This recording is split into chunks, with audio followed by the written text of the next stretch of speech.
మీరేనా? చెప్పండి మేడం, అడిగేది మిమ్మల్ని.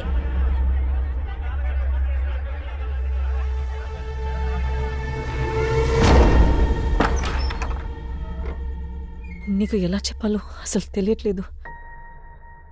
ఒక్క రోజులో మా జీవితాల్లో తలకిందులు అయిపోయాయి. నేటివ్ ఏంటి మీకు? సార్, నేను ఒక టీచర్ని. క్విక్, సెయింట్ పీటర్ స్కూల్లోనే వర్క్ చేస్తున్నాను. మా ఊరు నెల్లూరు.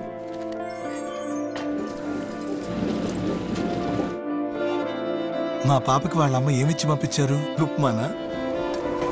పెళ్లిలో కూడా ఉప్మాయేనా, వేరే మెనూ ఏమన్నా ఉందా? 2 నిమిషాలు వెయిట్ చేయి బాబు, వేడివేడిగా ఉప్మా చేసి పెడతాను.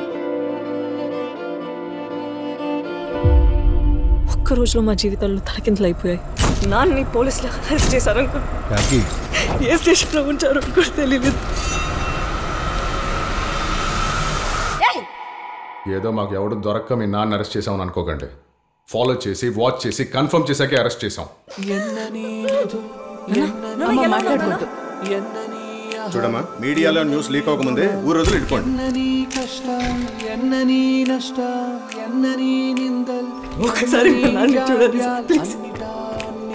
గార్గి, విషయం చేజారిపోతే తర్వాత ఎవ్వరు ఏం చేయలేరు. Call me. ఏంటి ఫాలో చేస్తున్నారా? అయ్యో కాదండి, యాక్చువల్గా నా ఫుల్ నేమ్ గిరీశం కప్పగంతుల. ఏం పని చేస్తుంటా? 6 నుంచి 6:30 వరకు మీ క్లయింట్ ఎక్కడున్నాడు? ఎల్బి ఉందా? అయ్యో ఇంకేది ప్రశ్నలే లేవా? 6 నుంచి 6:30. డిఫెన్స్ కౌన్సిల్ బుర్రలోనూ ఏమీ లేదు, చేతిలో ఎవిడెన్సు లేదు. మీకు ఓకే అయితే మీ నాన్న కేసు నేను వాదిస్తాను. వాలకం అలా లేదు. ఏదో తప్పుగా అనిపిస్తుంది.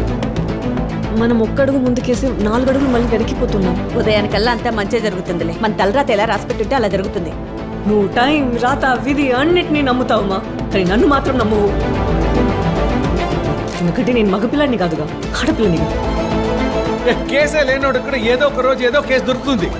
కానీ మొత్తం స్టేట్ అంతా నీ వైపే చూసేలా ఇలాంటి మీడియా ట్రయల్ ఉన్న కేసులో అక్యూస్ ని డిఫెండ్ చేసి నువ్వు ఓడిపోయావంటే జీవితంలో నీకు ఒక్క కేసు కూడా దొరకదు. గార్గి,